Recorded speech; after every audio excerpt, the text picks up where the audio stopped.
Hey guys, Razorblade Mango here. So, I wanted to do something different, considering it's the new year and all. Let's react to a mini direct! Hooray! And fortunately for us, there was a new one that popped up today, so I'm gonna react to that! Even though reactions are normally saved for things that I don't know. Cool, let's react to this! Now, the weird thing is, I was already spoiled on pretty much everything that was gonna happen in this Nintendo Direct. Thank you, Game Informer. Thank you, Twitter. Because I'd woken up and didn't even know there was a Direct. So, first thing, right off the bat, one of the things that makes me extremely happy is The World Ends With You. Final Remix. Of course, they have to have that fucking subtitle in there. It's Square Enix. So, if you guys have never played World Ends With You, it was a DS game that I believe came out like 2008, 2007. And it's really goddamn good. I remember borrowing my friend's DS back in high school in order to play it, because I never bothered with a DS back then, and I dug the hell out of it. It was tough, worked my fucking fingers to the bone trying to play it, but I dug the hell out of it, and a lot of people really did too. And now it's getting not remade, but it's getting ported over to Nintendo Switch, which is awesome. And thankfully I can continue talking because I really don't care about Pokken Tournament DX. But anyway, here's more Pokken Tournament DX. That's a thing. Yay. Tried a demo of it on the eShop. Not my thing. Not a big Pokemon fighting guy. Whatever. So, World Ends With You. Yes, it's been rumored for a long time that they would do a sequel. They teased it a long time ago in, I think, the iOS version or whatever, in some kind of extra secret scene at the end. And I guess like the whole Cinderella Realm of Darkness thing at the end of the final mix of Kingdom Hearts Birth by Sleep, how that whole storyline got transported into Kingdom Hearts 2.8 in the form of Point 2. We're going to get that for World Ends With You with this new remix for the Switch. Awesome! Yay! World Ends With You is really good. If you haven't played it yet, you guys are in for a treat. Really, really good. So here we have Kirby, which I can't remember the last time I played a Kirby game. It might have been for the Game Boy or something. I know it was like fucking ages ago last time I played a Kirby game. And I don't have anything, negative to say about Kirby. I used to watch the animated show a long time ago when I was, still in elementary school, and I thought it was fine. I liked it well enough. I probably would be more lukewarm on it now, but as a kid, I dug the hell out of it. But we're getting a new Kirby on the Nintendo Switch. Hooray! Now, the cool thing about the release strategy for these Nintendo Switch games is that I've heard people complain because a lot of this Direct is ports. And I know a lot of people are really disappointed by that, but for someone who never owned a Wii U, and for someone who's like a Dragon Quest builders, fuck yeah, if you guys have never played that, play it. It's fucking awesome. So for people that have never really played Dragon Quest builders, it's awesome. Do it. So for people that have never played ports of these games, or never even played these games in general, lack of owning a Wii U or a Wii or whatever, like Hyrule Warriors Definitive Edition, like some of the other ones you'll see later, like World Ends With You, that's really awesome for me. Like, personally for me, I think a lot of these ports appeal to me more than a lot of other people that have already played these games, that have spent time and money on these games, far more than I have. And I think they're allowed to get away with these ports, in my opinion, and I support it, because last year was fucking incredible for the Switch. And here's a new game. Like, as I was saying earlier, Nintendo's strategy seems to be release a first-party IP game like every 1 to 2 months, and that seems to be what they're doing. And they're continuing it with, things like Mario Tennis, and they did it last year. Like, they started out with Breath of the Wild, moved on to things like ARMS and Splatoon 2 and Pokken Tournament and Super Mario Odyssey and finally Xenoblade Chronicles 2. And it looks like they're going to continue that with this year as well. And a lot of these are ports, but however, considering how great 2017 was for Nintendo, I think they're allowed to get away with it. And you know what? They're portable games now.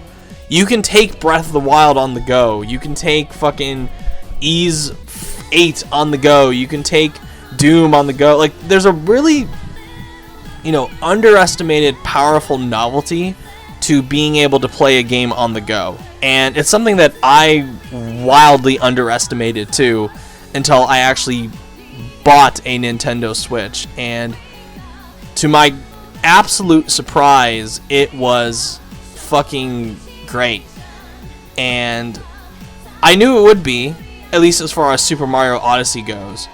But I'm telling you guys, like, having the ability to play on my TV, and then when I don't feel like being in my room anymore, having to play it on my, on the portable version and go to my living room and just sit on my nice big comfy couch chair out there, it's great. I can't do that with my PS4.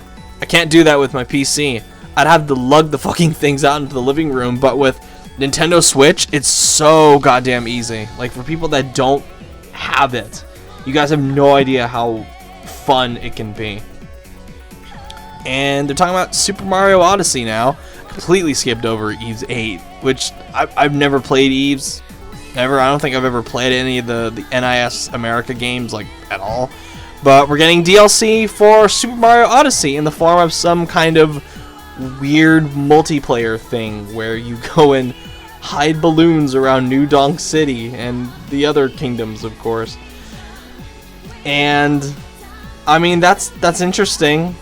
I knew Super Mario Odyssey would get DLC at some point, but I didn't think it would be something strange like this. But then again, this is Nintendo that we're talking about, and Nintendo are fucking weirdos. And now that I have a Nintendo Switch, I get to reap the rewards of them being weirdos. And there's new costumes coming out.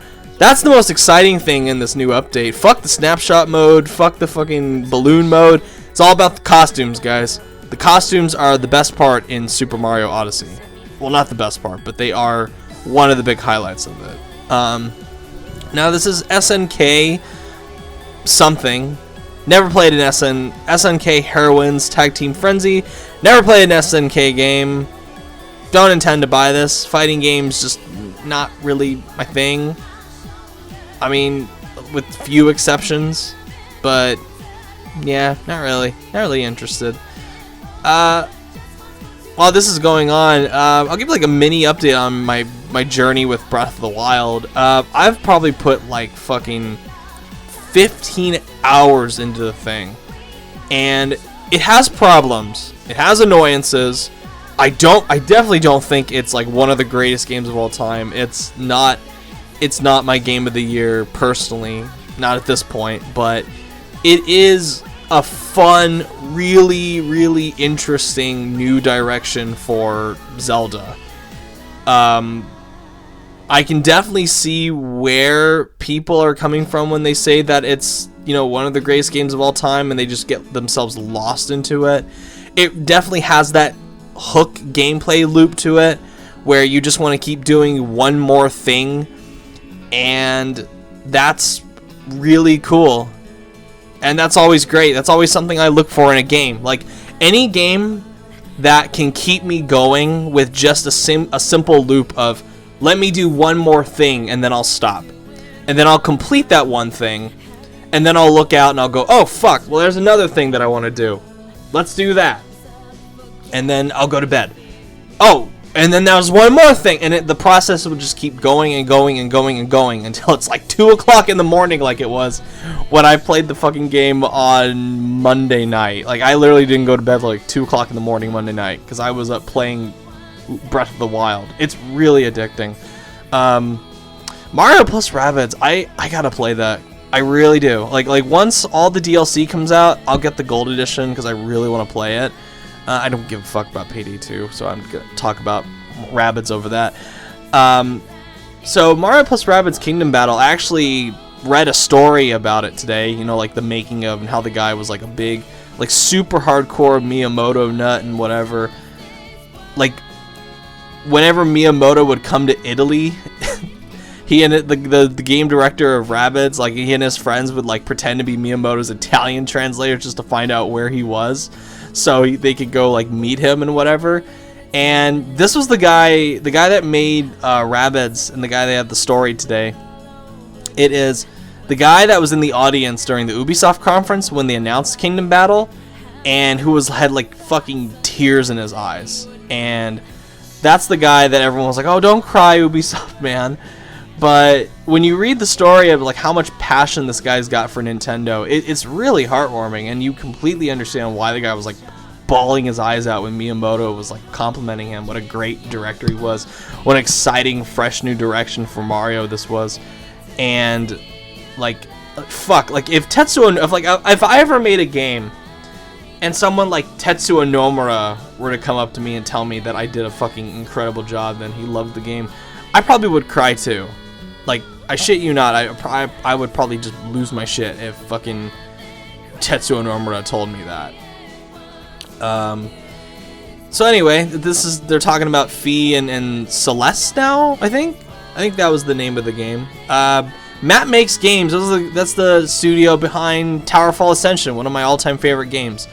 I really don't have much to say about this one, because it doesn't really look like my thing compared to Towerfall Ascension, but I'm happy they're making games. Fee, it's EA, you know, we'll see.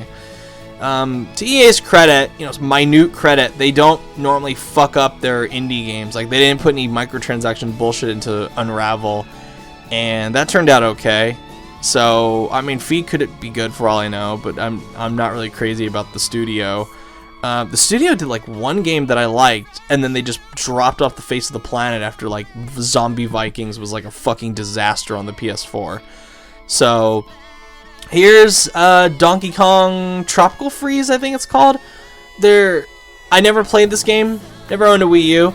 I've heard multiple stories about how difficult this game is, so I mean, this idea of bringing in a new character that's basically like a super easy mode, that's fine. Like, I don't have a problem. Like, unlike a lot of people, I don't have a problem with Nintendo bringing in these easy modes for their exclusive stuff. Like, they have an assist mode in Odyssey, which is really nice sometimes, and they have a what was it? I think it was Mario Deluxe. Mario Kart Deluxe had the this is Dark Souls, by the way. Mario Kart Deluxe had the fucking, you know, assist, like smart steering and stuff, and that's great. And I think Star Fox Zero was another one that had I think it was a invincibility mode.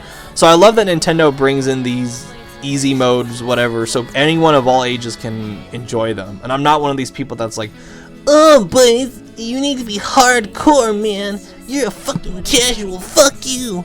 I'm not like that. So anyway, this is Dark Souls. Obviously, Dark Souls Remastered. Now, I thought it would have been fucking hilarious if this was just coming to Nintendo Switch, but of course it's gonna come to PS4 and Xbox One and PC and whatever. Probably PS4 would be my console of choice for Dark Souls Remastered. Like, I'd like to play it on Switch, but I just see so many problems with it because you can't pause it or anything like that because it's Dark Souls. So there's that. It's a problem with that. And 30 frames per second compared to the 60 frames on PS4, I'll take the 60 frames. So anyway, that was the Nintendo Direct Mini.